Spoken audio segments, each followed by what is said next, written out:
जी अस्सलाम वालेकुम नाजरीन, मैं हूं तालिब हुसैन अपने प्रोग्राम तरक्की पसंद के साथ। सबसे पहले तो अगर आपने हमारा चैनल सब्सक्राइब नहीं किया तो प्लीज़ उसे सब्सक्राइब कीजिए और बेल बटन ऑन कर दीजिए ताकि जब भी प्रोग्राम ऑन एयर हो तो आप उसको देख सकें। जैसा कि आपको मालूम है कि कल हमजा शहबाज साहब वज़ीर आला पंजाब मुंतखब हुए हैं और वहाँ जो डिप्टी स्पीकर की रूलिंग थी चौधरी शुजात के ख़त के ऊपर, तो उन्होंने 10 वोट जो है PMLQ के निकाल कर 176 बना दिए और PMLN के 179 थे, तो हमजा शहबाज को फातेह करार दे दिया। उसके खिलाफ रात लेट नाइट जो सुप्रीम कोर्ट की लाहौर रजिस्ट्री है वहाँ पर परवेज़ इलाही साहब ने जो है चैलेंज कर दिया, जिस पर आज समाअत हुई लाहौर रजिस्ट्री के अंदर और उसके ऊपर हम बात करेंगे।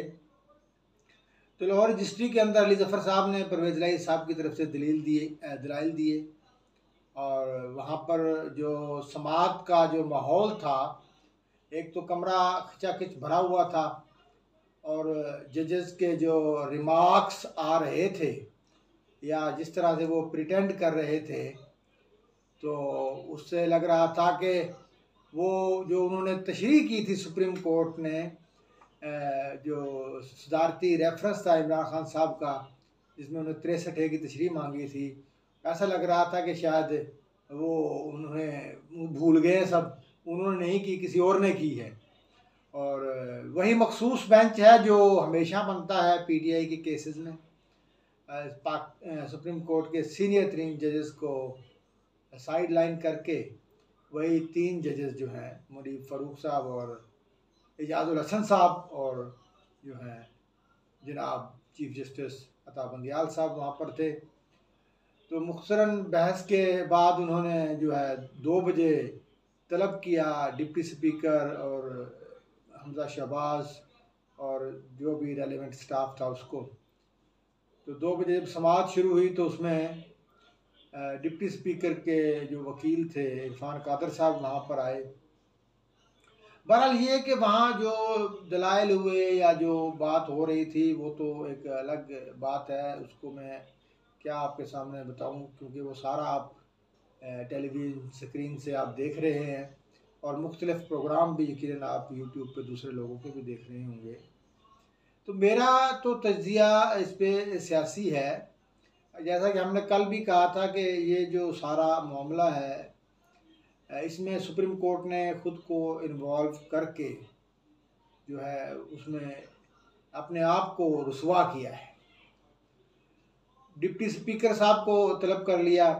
अब उसमें माजी की जो नज़ीर हैं उसमें ज़फ़र अली शाह साहब, जो हालिया जो सेनेट का इलेक्शन था जिसमें जनाब यूसुफ रज़ा गिलानी साहब के 7 वोट मुस्तरद हुए थे, तो उस पर सुप्रीम कोर्ट का फैसला आया था कि पार्लियामेंट के जो मामलात हैं उसमें हम मुदाखलत नहीं कर सकते। इसी तरह जो सबसे बड़ी आइन शिकनी, दोस्त मोहम्मद मज़ारी ने कोई आइन शिकनी नहीं की, उन्होंने सुप्रीम कोर्ट के जो फैसले थे उसको उन्होंने एक्सप्लॉइट किया, जो इंटरप्रिटेशन थी। कासिम सूरी और असद कैसर ने आइन शिकनी की थी। फ़र्क क्या है? फ़र्क ये है कि जो आर्टिकल 95 है वो तरीके अदम एतमाद के बारे में है। अदम एतमाद आई, उस पर वो प्रेजेंट होगी, वो बहस होगी, उसका फैसला होगा, इसके अलावा कोई और रास्ता नहीं है। अदम एतमाद की तहरीक को रूल आउट नहीं कर सकता डिप्टी स्पीकर या स्पीकर। तो वहाँ कासिम सूरी साहब ने वाज़े तौर पे आइन की एक खिलाफ वर्जी की थी। अच्छा, अब यहाँ जो दोस्त मज़ारी ने किया है वो सुप्रीम कोर्ट के इंटरप्रिटेशन की आड़ में किया है। देखें ना कि सुप्रीम कोर्ट की इंटरप्रिटेशन आई, उसको बेस बनाकर परवेज़ इलाही साहब ने पहले चैलेंज जो किया था जब हमजा को उन्होंने डिसफंक्शनल करवाया कि ये हमारे 25 वोट काउंट नहीं होने चाहिए थे, ठीक है, वो ये लेकर लाहौर हाई कोर्ट गए थे। लाहौर हाई कोर्ट ने उनका नुक्ता माना किसकी रोशनी में? सुप्रीम कोर्ट की इंटरप्रिटेशन की रोशनी में। 25 वोट निकाल दिए, उन्होंने कहा ये रीपोल कर लें, रीकाउंटिंग कर लें। अब वो बंदे जो है वो डिस्क्वालीफाई हो गए, डिसीट हो गए, इलेक्शन लड़ लिया, हार गए। ठीक है, वही असूल लागू किया दोस्त मोहम्मद मजारी साहब ने चौधरी शुजात का खत लेकर के। अब इसमें जो पीटीआई और मुस्लिम लीग क्यू का जो मौक़िफ़ है वो कहते नहीं जी ये तो सदर की तरफ से खत आया, पार्टी सदर की, पार्लिमानी पार्टी का लफ्ज़ लिखा हुआ आइन में, पार्लिमानी पार्टी की तरफ से नहीं। जो पीएमएलएन और इत्तेहादियों का आर्ग्यूमेंट है वो कहते हैं कि सुप्रीम कोर्ट ने अपने इंटरप्रिटेशन में ये कहा कि पार्टी की वजह से वोट पड़ते हैं, पार्टी लीडर को जानती है वहाँ। तो जो लोग पार्टी की वजह से वोट लेके आए हैं वो पार्टी से कैसे नाराज़ कर सकते हैं?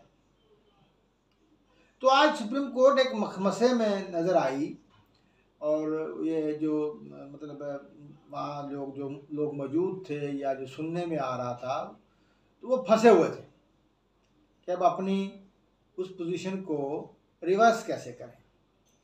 अच्छा, मैं ये नहीं कह रहा कि जो दोस्त मोहम्मद मजारी ने किया वो आईनी था ही नहीं। 63 एक क्लियर है कि वोट पड़ेंगे, काउंट होंगे, काउंट होने के बाद उनकी जो डिफेक्शन है उसका मामला सेटल होना है, वो होनी है नहीं होनी। अगर पार्टी प्रेसिडेंट खत लिखेगा तो वो डिसीट हो जाएंगे, स्पीकर उनका केस इलेक्शन कमीशन को भेज देगा। ये है ला, इसमें और कोई नहीं। अब इसकी तशरीह हम नज़रिया ज़रूरत के मुताबिक कब और कैसे करते हैं वो आपके सारा सामने है। तो सुप्रीम कोर्ट ने शाम को मैं इसको शॉर्टकट कर रहा हूँ कि वहाँ बहस क्या हुई, किसने क्या कहा, वो आपको सबके इल्म में है। तो हमजा साहब को दोबारा उन्होंने कहा जी आप ट्रस्टी वज़ीर आला हैं, अबूरी वज़ीर आला जब तक ये फैसला नहीं आ सकता। अल्लाह के बंदो, आपने अपनी दाढ़ी खुद जो है लोगों के हाथ में दे दी है। ये ट्रस्टी वज़ीर आला का कंसेप्ट या अबूरी वज़ीर आला का कंसेप्ट आइन के अंदर है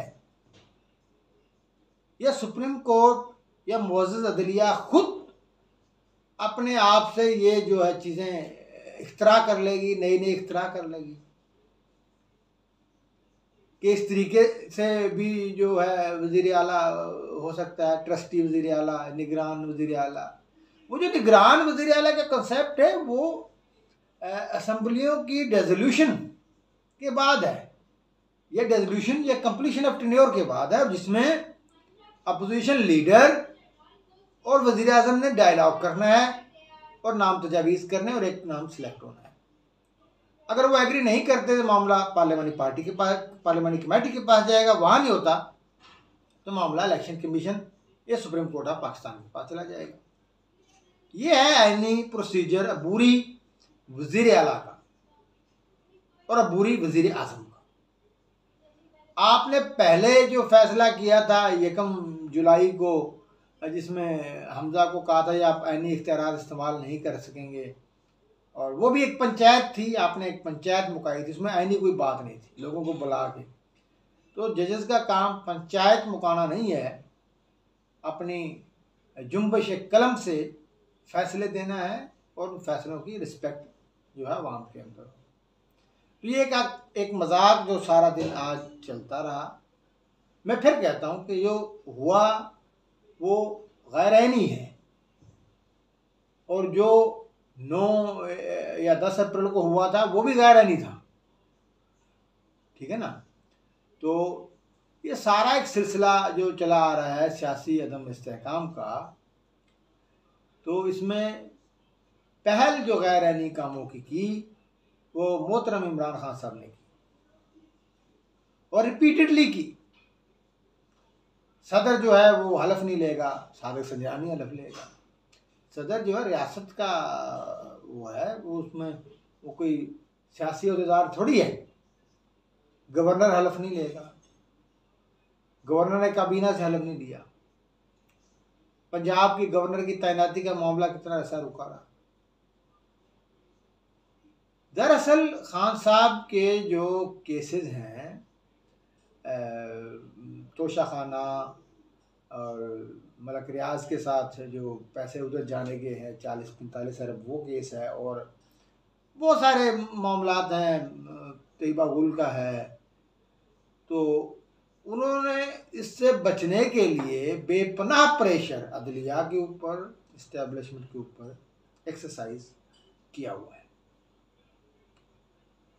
और जजेस का माजरत के साथ सुप्रीम कोर्ट ऑफ पाकिस्तान ने पिछले 8-10 साल में अपनी जो रिस्पेक्ट है उसको बुरी तरह खोया है। एक तो हमारी ये आज की बात होगी। जो दूसरा मामला है वो एक खबर जियो न्यूज़ पे इंसार अब्बासी साहब ने ब्रेक की। इन्वेस्टिगेटिंग जर्नलिस्ट हैं और हमारा उनसे इख्तलाफ तो है, मगर उनकी एक क्रेडिबिलिटी बहुत है। वो मतलब उनकी जितनी भी रिपोर्ट्स होती हैं या जो खबर लेके आते हैं वो 100% जो है दुरुस्त होती है। उन्होंने एक आज इस्टेब्लिशमेंट जो इस वक्त है वो एक उन्होंने कहा सॉफ्ट इंटरवेंशन का लफ्ज़ यूज़ किया। वो ये कि कोशिश कर रही है कि सियासी जमातों को एक टेबल पर लाया जाए, वो मुज़ाकरात के लिए उनको कायल किया जाए और वो खुद फैसले करें इलेक्शन के हवाले से और कब होना है। क्योंकि जो मौजूदा क्राइसिस है ये इस नतीजे पे पहुंच गया कि ये हल नहीं हो सकता और अब हल होता हुआ नज़र नहीं आ रहा। ये अलग बात कि इसकी वजूहात क्या है, कि किन की सपोर्ट है दरपर्दा कि जिस वजह से ये हल नहीं हो रहा। तो एक सॉफ्ट इंटरवेंशन का कॉन्सेप्ट जो है आ रहा है कि इनको बिठाया जाए और अक्टूबर तक कोई इलेक्शन की तारीख दी जाए। कामरान खान साहब ने जो है उसको कहा जी मेरी DGI इस पे से बात हुई है, उन्होंने डिनाई किया है सॉफ्ट इंटरवेंशन से। तो ये तो एक साफ जाहिर है ना कि भाई अब वो इसको एक्नॉलेज तो नहीं करेंगे। अगर इंटरवेंशन कर भी रहे हैं या मुज़ाकरात आप करेंगे, मुज़ाकरात के लिए कायल कर रहे हैं, तो वो इसको पब्लिकली एडमिट तो नहीं करेंगे हम इनको बिठा रहे हैं। तो यकीनन कोई ना कोई बात तो हो रही होगी और मेरा ख्याल है कि हो रही है, क्योंकि आज जो मुस्लिम लीग का PMLN का जो रवैया था, तलाल चौधरी साहब ने कहा कि हमें मजबूर ना किया जाए, बड़ी हार्ड लाइन ली। इसके अलावा एहसन इकबाल साहब ने प्रेस कॉन्फ्रेंस की, आज सारा दिन प्रेस कॉन्फ्रेंस से कुछ देर बाद जो है वज़रा करते रहे, जिसमें सुप्रीम कोर्ट के ऊपर भी वो प्रेशर एक्सरसाइज करते रहे। मरीम नवाज़ ने ट्वीट किए कि हमें ये जो है जजेस का जो किरदार है इसके ऊपर शक है, नवाज शरीफ को पनामा सदारती पार्टी सदार है तो इनसे डिस्क्वालीफाई किया, वही जजेस हैं। पर एक बहुत बड़ा इलामिया जो है गवर्नमेंट की तमाम जो पार्टी हैं, मुत्तहिदा गवर्नमेंट है, उसकी तरफ से आया कि हम वो फुल कोर्ट बेंच का उन्होंने मुतालबा किया और उन्होंने इन जजों पर अदम एतमाद का इजहार किया, अपने खदशात का इजहार किया। मतलब ये एक फुल जो एक नवाज शरीफ साइड से भी आज एक एग्रेशन देखने में आया और मतलब एक कैंपेन आपको जजेस के ख़िलाफ़ नज़र आई। ट्विटर के ऊपर भी ट्रेंड चल रहा था जजेस के ख़िलाफ़। और मैं अभी इधर की बात कर लेता हूँ, आज PTI की बात नहीं कर रहा कि उधर भी कौन कौन से ट्रेंड चले। और जनरल फैज़ हमीद के घर के बाहर जो प्रोटेस्ट हुए और दीगर जो प्रोटेस्ट हुए, ट्रेंड उधर भी चलते रहे हैं। तो आज इधर की बात कर लें, क्योंकि इधर आज जो एग्रेशन नज़र आया है उससे जो इंसार अब्बासी साहब की खबर है उसकी तस्दीक होती है कि कहीं ना कहीं हुकूमत को ये मजबूर किया जा रहा है, मजबूर या कन्विंस करने की कोशिश की जा रही है कि आप इलेक्शन की तरफ चले जाएं। तो ये जो इंटरवेंशन इसे सॉफ्ट के लें, हार्ड के लें, मैंने शायद पहले भी अर्ज़ किया था कि इस वक्त जो सियासी सूरत हाल है ना, माजी में इस तरह की सूरत हाल में मार्शल्ला लग जाता था, ठीक है ना जी। यहाँ तक जब नौबत पहुँची सियासतदान एक दूसरे की पगड़ियाँ उछालते थे, दस्तों गिरबां हो जाते थे और ये मौका लेकर आते थे, लेकर तो वही आते थे, और जब बहाना देग पक जाती थी तो आगे देग पूरी जो है वो खा लेते थे माशाल्लाह लगा के। ये सॉफ्ट इंटरवेंशन आपको याद होगा 93 में भी हुई थी। नवाज शरीफ के ख़िलाफ़ जो है कंपेन जो चली 93 में, पहले उनको इसाक़ा साहब ने असम्बली डिज़ोल्व कर दी। नवाज शरीफ सुप्रीम कोर्ट से बहाल होकर आ गए, चीफ जस्टिस नसीम हसन शाह साहब। बलकशेर मज़ारी निगरान वज़ीर आज़म बने थे, फिर वो फारग हो गए, फिर नवाज शरीफ बहाल हो गए। नवाज शरीफ इसाक़ खां से फिर भी ना बन सकी, बेनज़ीर साहबा आ गई अचानक और वो लाई गई थी और डायरेक्ट इसाक़ खां से मुलाकात की और इतना शदीद तनाव बढ़ गया था सदर और वज़ीर आज़म के दरमियान, क्योंकि उस ज़माने में जो 8वीं तरमीम होती थी उसकी वजह से सदर के पास बहुत सारे इख्तियारात थे तैनातियों के, असम्बली रेजोल्यूशन के। तो फिर उस जो सॉफ्ट इंटरवेंशन के नतीजे में जनाब नवाज शरीफ साहब को भी रिज़ाइन करना पड़ा था और इसाक़ खां साहब को भी रिज़ाइन करना पड़ा था। तो ये होती है सॉफ्ट इंटरवेंशन। तो किसी भी इंटरवेंशन के नतायज जो हैं वो अच्छे नहीं होते। कुछ लोग जो है बुरी हुकूमत की बात कर रहे हैं कि साल 2 के लिए बना दी जाए, इनको फारग करके। ये भी कोई हल नहीं है, जिसके नतीजे में पाकिस्तान की जो छोटी इकाइयाँ हैं, छोटे सूबे हैं, उनके अंदर शोरश जो है मज़ीद बढ़ेगी। हाल ही में आपको पता है कि ज़ियारत से 9 लाशें मिली हैं लापता अफराद की, और वहाँ पर इस वक्त सख्त गुस्सा पाया जा रहा है। तो नाज़रीन, ये 2 अहम पहलू थे आज के। एक तो सुप्रीम कोर्ट में जो कुछ हो रहा है, मुझे कोई ख़ास उम्मीद वहाँ से नज़र नहीं आ रही। उम्मीद अब आप कहेंगे कि किसके हवाले से, मतलब मेरा कहने का मतलब ये है कि हो सकता है सुप्रीम कोर्ट अपने ही इंटरप्रिटेशन को रिवर्स कर दे। इस तरीके सुप्रीम कोर्ट की जगहसाई का एक और मौका जो है लोगों को मिलेगा।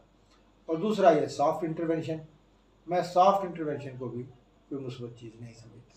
अल्लाह हाफ़िज़।